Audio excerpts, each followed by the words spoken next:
सृष्टि बचपन से ही दिखने में सुंदर नहीं थी, लेकिन अमीर बाप की बेटी सृष्टि पर उसकी माँ जान छिड़कती। मेरी बेटी कितनी प्यारी है, भगवान सबको सृष्टि जैसी बेटी दे। सृष्टि धीरे धीरे बड़ी होती है। एक दिन सृष्टि की सहेली कहती है, तू दिखने में कितनी अजीब सी है, लेकिन मैं जानती हूँ हम सब में सबसे अच्छी शादी तो तेरी ही होगी। तेरे पापा अमीर जो हैं। और बता नहीं सकते यार, दहेज तो हर कोई देता है, ये क्या ज्यादा ले जाएगी अपने पति के लिए? अरे बड़े शहर में कोठी है इसके पापा की। अरे पापा की है ना, कौन सी इसकी है? इसकी होती तब तो कोई भी लड़का इससे शादी कर लेता। अरे पापा की मतलब पापा की है तो मेरी ही है ना? किसने कहा? अब तेरी तो तब होगी ना जब तेरा भाई ना हो। वैसे भी शादी के बाद सारी प्रॉपर्टी भाई के नाम होती है। सृष्टि समझ जाती है कि उसे किसी भी हालत में माँ बाप की सारी प्रॉपर्टी को अपने नाम करना है, लेकिन कैसे? एक दिन सृष्टि का भाई शीनू कहता है, बहन क्या कर रही है? तुझसे एक बात करनी है। अरे हाँ हाँ करना, मैं तो तेरी बहन हूँ। बहन मेरी लाइफ में ना एक लड़की है, बहुत अच्छी है। मैं सोच रहा हूँ माँ और पापा से बात करूँ शादी के लिए। सृष्टि को समझ में आ जाता है कि भाई की शादी होते ही भाभी उसे एक दिन भी घर में बर्दाश्त नहीं करेगी। क्या बात है भाई, बताना कौन है वो? यार वो बहुत अच्छी लड़की है, पढ़ी लिखी है, मेरे साथ जॉब भी करती है। बस एक प्रॉब्लम है। प्रॉब्लम? क्या प्रॉब्लम है भाई? यार वो शादीशुदा है, लेकिन उसके पति ने उसे सिर्फ इसलिए छोड़ दिया क्योंकि उसके माँ बाप दहेज नहीं दे पाए। सृष्टि ये सुनकर न जाने क्यों खुश हो जाती है। अरे भाई तो क्या हुआ, लड़की तुझे तो पसंद है ना? शीनू को लगता है कि बहन उसे समझ रही है।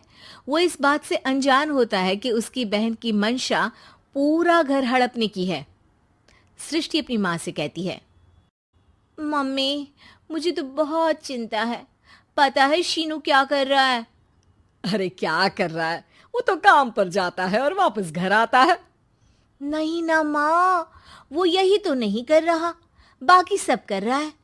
आपको पता है उससे प्यार है, और वो भी एक शादीशुदा लड़की से।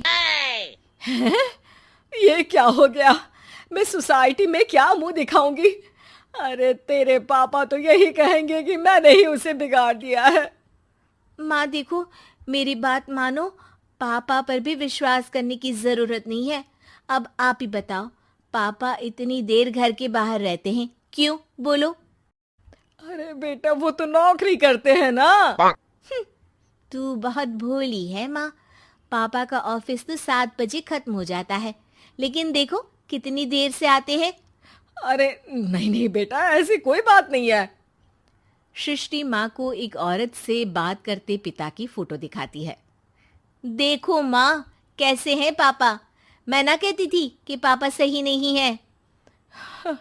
मैं तेरे पापा से बात करूंगी, दे फोटो मुझे। ओ माँ, वो तो डिलीट हो गई। लेकिन चल, तूने तो देख लिया ना, पापा से बाद में बात कर लेना। और हाँ, मेरा नाम बिल्कुल मत लेना। हाँ माँ। अब क्या था, सृष्टि के माँ और पिता के बीच झगड़ा होना शुरू हो जाता है। सृष्टि के मन में क्या चल रहा था कोई नहीं जानता था। एक दिन, माँ सृष्टि के लिए एक लड़का देखा है, वो लोग शाम को उसे देखने आने वाले हैं। और हाँ माँ, एक खुशखबरी, मैं और पापा मिलकर एक नया बिजनेस ट्राई कर रहे हैं। शाम को लड़का आता है, सांवले रंग का। सृष्टि को तो बिल्कुल भी पसंद नहीं आता। लड़की की माँ कहती है, लड़की का चेहरा तो कोई खास नहीं, लेकिन अगर मेरे बेटे को आप लोग सेटल कर दें तो मैं उसकी शादी आपकी बेटी से करवा दूं। सृष्टि को लड़का बिल्कुल पसंद नहीं था। उसे भाई पर गुस्सा आ जाता है।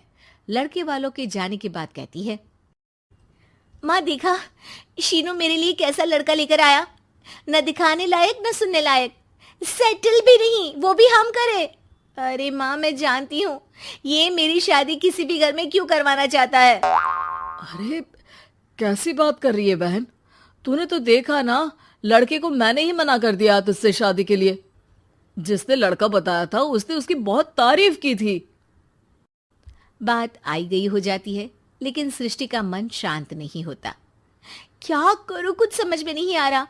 मेरी शादी हो गई तो ये लोग पूरी प्रॉपर्टी शीनू के नाम कर देंगे, मेरे हाथ तो कुछ लगेगा ही नहीं। तभी सृष्टि को आइडिया आता है। वो किसी वकील को फोन करती है। जी देखिए, अगर आपके मम्मी पापा का तलाक हो जाता है तो आपके पिता की आधी प्रॉपर्टी आपकी माँ के नाम हो जाएगी, फिर उसे वो किसी को भी दे सकती है। सृष्टि अब माँ को बेटे के खिलाफ भरती है। माँ, शीनू पर नजर रखा करो, वो जिस लड़की के प्यार में है ना वो शादीशुदा है। यहाँ आएगी, सारा पैसा रुपया जमीन जायदाद सब हड़प लेगी। पापा का भी हाल तुमसे छुपा नहीं है। ऐसा ना हो कि मैं और आप एक दिन सड़क पर भीख मांगे। हे भगवान, मैं तो जीते जी मर जाऊंगी अगर ऐसा हो गया तो। ऐसा हो गया नहीं माँ, ऐसा ही होगा। अभी समय है, आगे का सोच लो। मैं तो कहती हूँ पापा से आधी प्रॉपर्टी लेकर अलग हो जाओ। पापा की आधी प्रॉपर्टी भी हम लोगों को अगर मिल जाती है ना तो अगले 7 जन्म सफल समझो। बेचारी माँ बेटी के कहने पर पति से तलाक लेकर अलग हो जाती है। सृष्टि अब पैसों से गाड़ी और अपने दूसरे महंगे शौक पूरे करने लगी। उसके दोस्त भी उसके पैसे इस्तेमाल करते। सृष्टि, कल तुम कहाँ थी? मैं सारा दिन घर पर अकेली थी। तो मैं क्या करूं? मैंने ठेका तो नहीं लिया है ना तुम्हें संभालने का। माँ को सृष्टि से ये उम्मीद नहीं थी। वो बैठकर रोने लगती है। वहीं उसका पति यानी कि सृष्टि के पिता आ जाते हैं। मैं जानता था कि तुम्हारा यही हाल होगा, तो आपने मुझे रोका क्यों नहीं? मैं रोकता तो तुम रुकती क्या? सृष्टि के कहने पर तुमने मुझ पर अपने बेटे पर शक किया, लेकिन तुम ये भूल गई कि कैसे हम दोनों ने मिलकर जीवन में इतना सब खड़ा किया। माँ पति के गले लग जाती है। मुझे माफ कर दीजिए, मैंने आपकी कमाई का एक बड़ा हिस्सा गवा दिया।